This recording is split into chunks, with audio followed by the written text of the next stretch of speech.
सबके भीतर एक एक मोटिवेशन कभी ना कभी हमें चाहिए होती है। अर्जुन को भी ये दुख आया था जब उसे महाभारत लड़नी थी, तो सबसे पहला विचार कि अरे भैया क्यों, कैसे, और हाथ पैर पड़ गए। अर्जुन का वही हाल था जो तुम्हारा होता था एग्जाम से पहले। तुम्हें पता है तुम्हें एग्जाम देना है, लेकिन कैसे, और कितने बच्चों के हाथ पैर पड़ जाते हैं एग्जामिनेशन हॉल के बाहर। बोलो पढ़ते नहीं पढ़ते, कि अब कैसे होगा, क्या होगा। मोटिवेशन टूट गई। और इस मोटिवेशन को उस समय लाने के लिए दो उपाय हैं।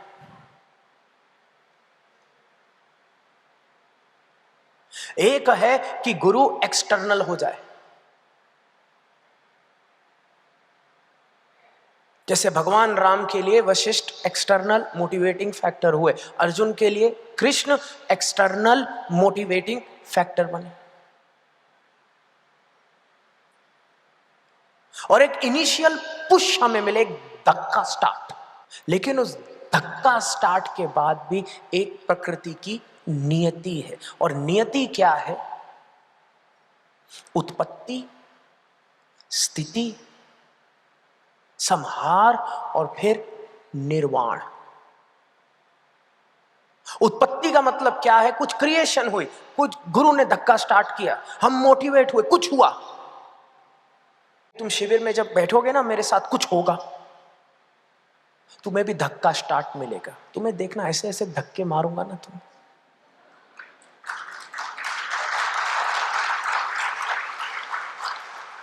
होगा। तुम देखना, वो स्थिति, वो उत्पत्ति हुई, किसी चीज की उत्पत्ति हुई, तुम्हें एक मोटिवेशन आई, तुम्हें अच्छा लगेगा। क्योंकि जो शिव योग है वो संपूर्ण मार्ग है। हमारे शिव योग में शक्तिज्म भी है, शैविज्म भी है और वैष्णविज्म भी है, संपूर्ण। तो मैं तुम्हें साधना दूंगा, धक्का स्टार्ट तो होगा, और उत्पत्ति के बाद फिर आती है एक स्थिति, तुम्हें एक नशा आएगा, एक मजा आएगा। तुम्हारी आंखें चढ़ना शुरू हो जाएंगी, तुम्हारा शरीर झूमेगा। हो सकता है तुम में से कुछ लोगों की आंखों में आंसू आए, और इसलिए नहीं कि तुम दुखी हो, भाव, और आ गए तो आ गए। तब तुम या तो आंसू पोंछ लेना और या दिल खोल लेना। जब हम पैदा हुए थे ना, हम बड़े खुश थे माँ के गर्भ में, और जब हम पैदा हुए हमें उस खुशी से खींच कर निकाल के बाहर रखा गया, और जब हमसे वो खुशी छीनी गई, वो सरलता छीनी गई, तो हम रोए, हम बहुत जोर जोर से रोए। तुम भी रोए होगे, हाँ जी ना जी। पहला भाव जो तुम्हें मिला जब तुम पैदा हुए, क्या? कंफ्यूजन। ये क्या हो रहा है, ये क्यों हो रहा है? और जब कंफ्यूजन हुआ, उसके बाद तुम्हें मिला दुख, दूसरा भाव। क्या? दुख। फिर गुस्सा, फिर गुस्सा दुख, मिक्स एंड मैच, गुस्सा दुख, चॉकलेट और वनीला की तरह साइड बाय साइड।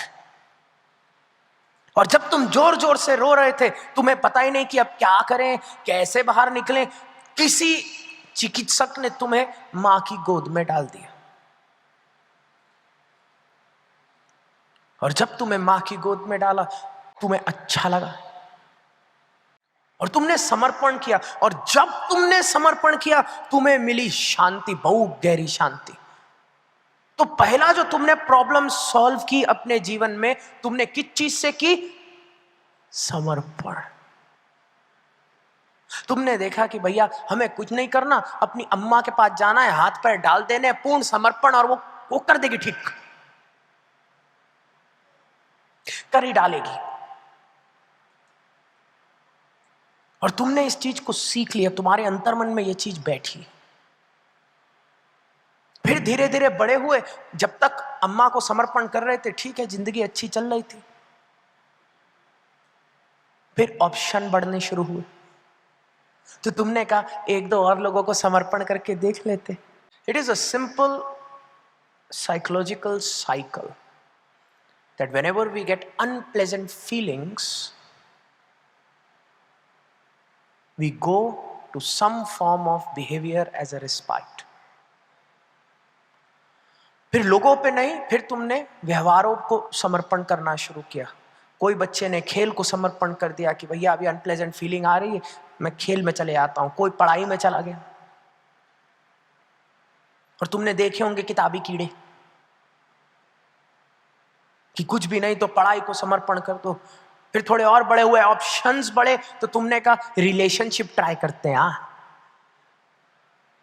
तुमने वहां समर्पण किया। लेकिन एक समस्या थी, हर बार जब तुम समर्पण करते थे तुम्हें वो मिला नहीं जो तुम खोज रहे थे, जो पहले मिला था पहली बार मां के साथ। उल्टा जब रिलेशनशिप में एक दो लोगों को समर्पण किए, उन्होंने तो और हालत खराब कर दी। How many times it has happened, you gave your heart to somebody and the person who was supposed to love you, protect you, gave you pain. ऐसा हुआ? और फिर तुम बड़ी सोच में पड़ गए कि क्यों हो रहा है मेरे साथ। और फिर एक दिन चलते फिरते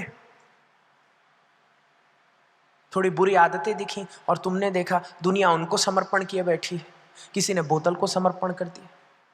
समर्पण, पूर्ण समर्पण कहीं तो करेंगे ना, क्योंकि हमारे अंतर्मन को पता है समर्पण से हमें शांति मिलेगी। हमें ये जो अनप्लेजेंट फीलिंग्स है ना, वो कब तक अनुभव करेंगे। कभी ना कभी किसी ना किसी चीज को तो समर्पण करना होगा। और हर बार जब किसी चीज को समर्पण किया और अगर वो चीज नकारात्मक थी तो एक टेम्पररी एस्केप तो मिला, लेकिन शांति नहीं मिली।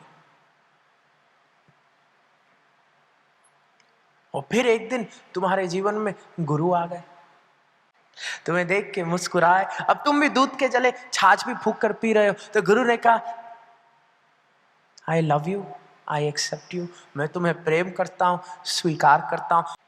और तुम्हारे भीतर से अपने आप जो तुम्हारी टेंडेंसी है टू सरेंडर, जो बहुत समय से नहीं किए थे, वो फिर जागृत होनी शुरू हो गई।